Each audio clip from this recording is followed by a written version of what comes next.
Good morning, everybody. I'm coming to you from Coronaville, from the land of isolation, where we're all by ourselves.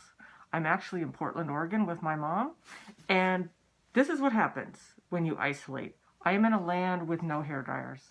So if any of you remember these old goodies, oldie but a goodie, that's what I'm wearing. That's how I'm dealing with my isolation season. So we all need to be careful. We all need to stay isolated because this is what's going to happen. So it's good to see you. Good to talk with you again. Like I said, I am in Portland, Oregon at my mom's, and we felt like the Lord wanted me to come and be here with her so she wasn't alone in this season. But that decision was not an easy one to make. And I came last week and was a little uptight, to be honest with you, to get on a plane in this season of our history and fly to Portland. And so I had my mask, I had my gloves on. Didn't have my hair dryer bonnet, but I did have my mask and my gloves. But I was pretty uptight about coming. And so on the other end of my trip was going to be my niece Kendra. And so the day before I left, I was texting her and giving her the flight information. And later that night, I just felt a little uncomfortable. And I said, Kendra, I just need to ask you one more thing. So I'm just going to read you the interchange that she and I had on text so that you get the idea of how it went. This is me. Just double checking, Kendra, with you. Are you okay picking me up since I'm going to be coming off a plane with bugs and germs? Kendra says, yes, I'm totally cool with it! Exclamation point. And I'll be there! Exclamation point. And then me. And you're not worried? I just want to be sure you're not worried. Kendra says, nope, I got you, and God has me. I can't begin to tell you how comforting her words were to me. I was uptight, and she says, don't worry, Aunt Donna, I got you, and God's got me. And sometimes when we're in seasons that are scary or fearful, we know that we're supposed to hang on to God, but to have somebody come alongside and say, I got you and God's got me. Sometimes we just need that affirmation and that buddy to walk with us through coronavirus. And so Kendra was a real gift to me this week. And as I've thought about her texts over and over, I keep hearing the phrase, God's got you, God's got me, God's got all of us. None of this has taken him by surprise. So I kind of wanted to share with you a little bit of what I've been studying in the women's Bible study. We've been going through 1 Peter. But since I've been here in Portland, I jumped out of 1 Peter and went to Joshua, which is one of my favorite books. And I think probably for the women's Bible study, we'll probably go there next because I'm just loving it. And God has drawn my heart back to Joshua in need of courage at a time that he could have been really fearful. So let me read for you our passage for today, Joshua 1:9. Have I not commanded you? Be strong and courageous. Do not tremble or be dismayed, for the Lord your God is with you wherever you go. A few years ago, before Pastor Jerry asked me to do the women's ministry at Northlands, I was working on a book. It was called The Distinctive Road. And what I was trying to do in the book was to highlight some of the things that I've learned along the way since Bob and I have been on the road for the last 8 years. And it was based on my study of Exodus, which led into Joshua. And one of the principles that I pulled out in that book, which I never finished, but each chapter had a principle. And the fifth principle was to walk the distinctive road, which means to walk after Jesus, to obey Jesus. When you go on this distinctive road, it always involves threat and danger. Great. Well, that's the truth. Because the way is not easy. The burden is light, but the way is difficult. Sometimes God leads us up mountains that are steep and through valleys that are scary. And so this is the reality of the Christian life. And it will always be the reality of the Christian life. Because without danger and threat, we have no need for God, we have no need to exercise faith, and we have no need to pray. If everything's taken care of, why pray? Why seek God? Why draw near? We don't need to. We're independent and we can take care of it ourselves. So God allows these difficult seasons in our lives to develop our faith. In Exodus 14:10 it says, "As Pharaoh drew near, the sons of Israel looked, and behold, the Egyptians were marching after them. And they became very frightened. So the sons of Israel called out to the Lord." God calls us. Here's some of the things he calls us to. He calls us to danger. He calls us to come and die. Great. He calls us to deny ourselves, pick up our cross, and follow him. He calls us to hard things. And sometimes, yes, God calls us to scary things. There's a book by Mark Batterson. I don't remember the name of it, and I apologize. But in the opening of it, he gives an introduction, and he uses an illustration of a group of people called one-way missionaries. The one-way missionaries, there was a gentleman by the name of A.W. Milne, and he was the one-way missionary who was going to the island of New Hebrides in the South Pacific. And he packed his bags, well, not his bags, but he packed all of his stuff, and he put it in a coffin because he knew he would not be coming back. And they purchased just one-way tickets. They went to the land that had headhunters. So they were walking right into danger, right into scary things, right into things that would cost them absolutely everything. And he ended up ministering there for 35 years. God sometimes asks us to do those kinds of things. If you ever have the chance to get alongside missionaries, they've got stories. And it would be really encouraging to your faith to find some of those folks and ask them, what kind of hard and scary things has God asked you to do? There's an obsession that I have right now. A lot of you know that I love words. I also like oxymorons. I also like epithets. And an epithet is a description of somebody. It's a way to capture the character of somebody in a really short phrase in a real surprising way. And so right now I've kind of been honed in on epithets. So give you a couple of examples. George Washington is the father of his country. That would be an epithet. Ronald Reagan was called the Teflon president. Sports figures. Michael Jordan, Air Jordan. Wayne Gretzky, the great one. He was a hockey player. A dog? Man's best friend. And so those are epithets. Well, we have Christian ones. This A.W. Milne is called the one-way missionary. One-way missionary. Abraham is called the friend of God. Gideon, mighty man of valor. You love Gideon. David, a man after God's own heart. Barnabas, the son of encouragement. Moses, the servant of the Lord. And Joshua, interestingly enough, is called Moses' servant until the very last reference of him when he's finally called the servant of the Lord. How do you want to be remembered? What epithet do you want to characterize your life? In this intermission that we're all in with this Corona Valley that we're all in, I've been thinking about that because I want more than anything for this season that we're in, I want my life to be consistent with everything else that I've said along the way. It's really hard to do that when things are so big and scary and unpredictable and changing every day, every hour they change, and new directives and do this, don't do that. It can be difficult to be consistent in this season. And so that's really what my hope is for all of us for this season, is that we will find a way to be consistent with the calling that God's given us. When the book of Joshua opens, we find Joshua, and he's been commissioned by Moses to lead the children of Israel into the promised land. Joshua and Caleb are the only ones who survived the 40 years of wandering in the desert.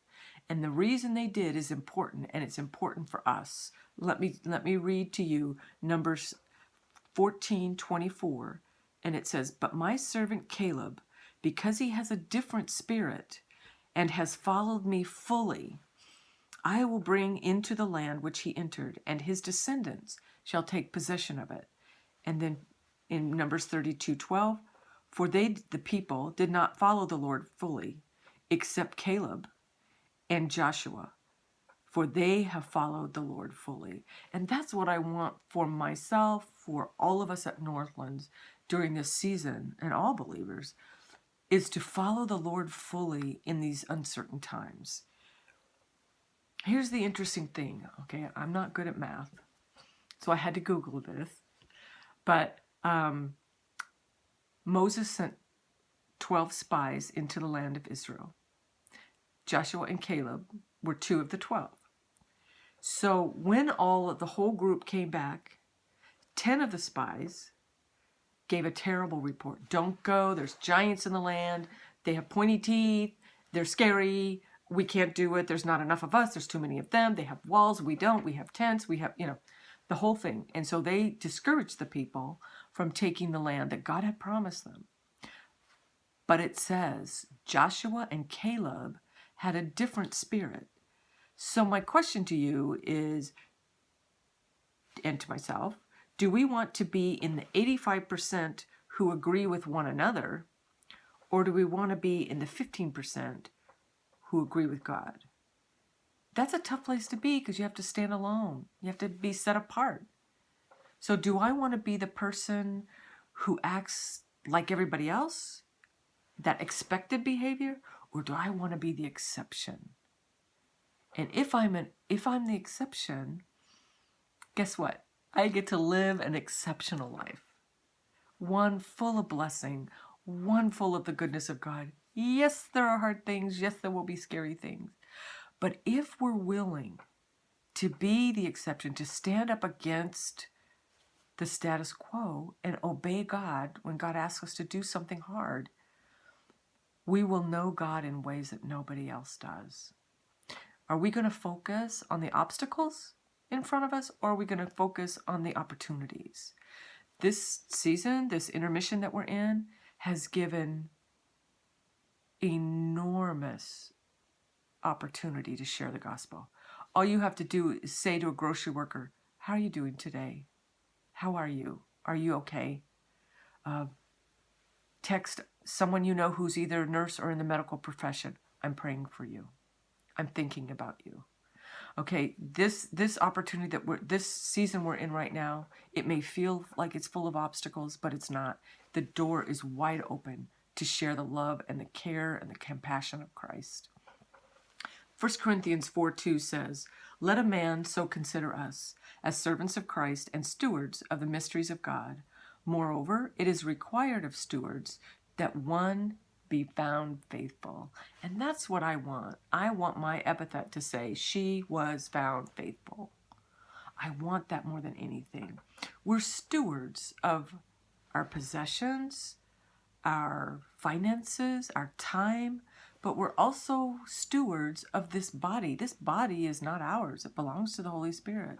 And so as stewards, "Lord, what do you want me to do with this body?" He asked me to get that body on a plane and come to Portland in the middle of the coronavirus. I cannot begin to tell you how terrifying that was for me. But he asked me to come and take care of my mother. We've had an amazing visit. It's been so much fun. I am so glad that I didn't make the decision based on fear, but that I made it because I believe that's what God wanted. And I tried to make a decision based on faith. And we are just having the greatest time ever. The other question that I have for you is, will faith compel me, or will fear overrun me when I make these decisions? As I mentioned at the beginning, Bob and I have been on this journey on the road for the last 8 years. And the last few months, since last November, we've been planted here in Monument, or there in Monument. And all along the way, there were all these threats. Remember, I told you that the distinctive road, the road that we follow Jesus on, is full of danger and threat. Okay, so let me give you some examples of threat that I've faced in the last 8 years. We lived in the Fairfield Hotel for 6 months. The financial threat was horrendous. It was crazy. We had no business doing what we were doing, but God asked us to do it. We had a season of when we went back to the East Coast. I'm really fearful of large cities. And I thought, Lord, just don't take me anywhere scary. Don't take me anywhere big like New York City. I don't ever want to go. I can die happy and not go to New York City. Well, guess what? My oldest son and his family moved to New York City, so we ended up going there. I ended up having a great time. But there was that, there was a psychological threat attached to that because I'd worked myself all up over it. And then there was one day when we were on the subway, getting on the subway, and I had a panic attack because I got separated from my family and I couldn't find them. I couldn't find Bob. I couldn't find my son and his family. And I didn't know what to do. And I was starting to hyperventilate, and one of them came back and got me. But there's psychological fears that we face as well as financial threats. There's also physical threats. We were driving through Indianapolis one afternoon, and we got in the backwash of a tornado. And I don't know if any of you that's ever happened to before. It has never happened to me, and I lived in the Midwest, but we couldn't see. We couldn't tell. We could see just the road. We were on a freeway. We could see the freeway, but we couldn't tell where we were in this cloud burst and in this storm. So I was texting Philip, my middle son, and I said, Philip, help me. We're in the middle of a tornado. The radio's going off, and it says, seek shelter right now. Well, we couldn't even see to get off the freeway. So Philip asked me, okay, read me the signs as you're going by. So we figured out that the tornado was going north and we were going east. So we were going apart from each other. But that physical threat, that danger that we were in the middle of was absolutely terrifying. So that was a threat that God allowed. We were also in a situation of racial threat where we were in the wrong place at the wrong time. And those kind of threats can be scary as well. We have physical, emotional, psychological, spiritual threats all in this coronavirus situation. That's why it's so overwhelming when you look at it. Because those of us who are struggling physically, anyone who might have corona has those threats. Those of us who are in the target zone, the 60 and above, that can be scary. So this whole coronavirus thing includes almost every kind of threat there can be. And that's why it feels so overwhelming. And that's why God says, come unto me, all who are weary and burdened, come to me, and I will give you rest. I will rest you. Come to me. Don't go to CNN. Don't go to Fox News. Don't go on the coronavirus dashboard, even though it's really cool to look at. Don't feed on that in this hour. Feed on the valley that God will take you by. He will take you by the still waters. Go there in this season. Remember I said A.W. Milne was the one-way missionary. Here's what they wrote on his tombstone in New Hebrides after he passed away. On his grave it is written, when he came, there was no light. When he left, there was no darkness. What an amazing testimony. And remember, this man was serving headhunters, people who killed every missionary who had gone before him. And he was willing to choose faith over fear. So when I was thinking about the fact that A.W. Milne, when he came, there was no light. When he left, there was no darkness. The women in Bible study know that I'll go on a word rampage. Well, that's what happened. And so I just want to share with you something that God showed me yesterday morning as I was on my little word rampage. Have you ever looked up the word corona? It's not the beer. The corona. It's from the sun. And it means that glow or that aura around the sun. It's the crust of the sun. It's called the corona. Okay, so 3 years ago, I was here in Portland, in August of 2017, and I was here for the total eclipse. Bob and I were here. And an eclipse is when a solar eclipse happens when the moon comes between the sun and the earth, and it casts its shadow, the darkest part of its shadow, back on the earth. So the earth becomes dark and covered and shadowed, right? Okay. When a full solar eclipse happens, the earth can be completely dark as night. You can't see anything. So I was in Portland and we were watching the time. Some people were watching it on TV. My mother taught me growing up, you never look at a solar eclipse because you'll go blind. And all these people are out in the park with their Walmart glasses looking at the sun. I thought, I'm not doing that. But right before it happened, I thought, I need to go out there. So I ran down the block and across the street where there's a park. And there was a whole bunch of people in the park. And as we got closer and closer to the time when the eclipse was going to happen, all of a sudden the strangest thing happened. Cars that were driving down the street suddenly stopped. People stopped talking. Birds were silent. Everything went silent. And then as the moon came between the earth and the sun and blocked the light of the sun, nobody said a word. But God did. God spoke.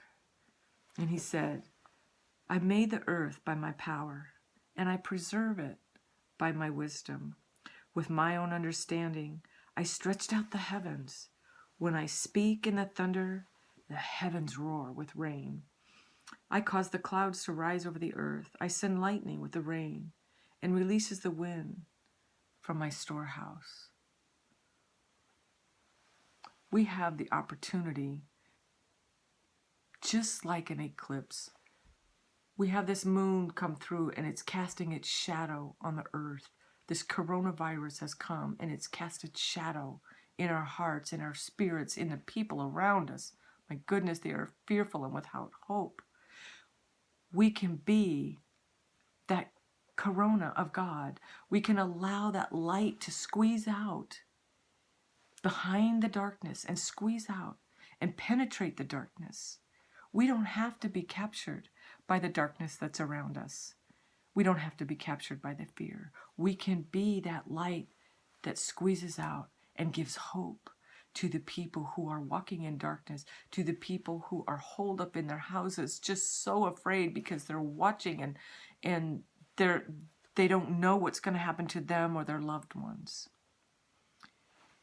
Also, in that introduction to Mark Batterson's book, he said, when did we start believing that God wants us to send us to safe places, to do easy things? That faithfulness and holding the fort and that playing it safe is safe. Jesus didn't die to keep us safe. Mark Batterson says, Jesus died to make us dangerous. Ooh, okay. I think I would rather be the exception to the majority than the expected of the majority. I would rather be found faithful than be somebody who lived contrary to what God was asking of me. In this season, I would rather be faithful than be found alive. If God asked me to do something hard and it costs my life, then I would rather be faithful. I'm working on my epithet, and I don't know what yours would be. Here's some. I haven't decided on what mine's going to be, but one found faithful, one who was the exception to the misguided majority, someone who walked with God, somebody who was dangerous. Maybe that's what I want to be. Or somebody who heard, well done, well done. Church, God's got you. God's got me. We don't need to tremble or be dismayed. He's with us. He's not forgotten you, and he knows where you are in isolation, and he knows what you look like in isolation. I miss you all. I can't wait for the day when we get back together to worship at Northlands. What a party we're going to have then. But until then, take care of each other, watch for each other, and just like my niece Kendra said, I got you and God's got me. So if you need help, reach out to somebody. You know, your strength, your faith may feel weak. God's put around us amazing. There's amazing people of faith at Northlands. Reach out to one of them, text them, email them, call them, or call one of the pastors and say, I need help. I need someone to encourage me today. I've got you. God's got me. God's got us all. It's such a privilege to be in this hour and to be light in the midst of this darkness. I love you all, and we'll see you all soon.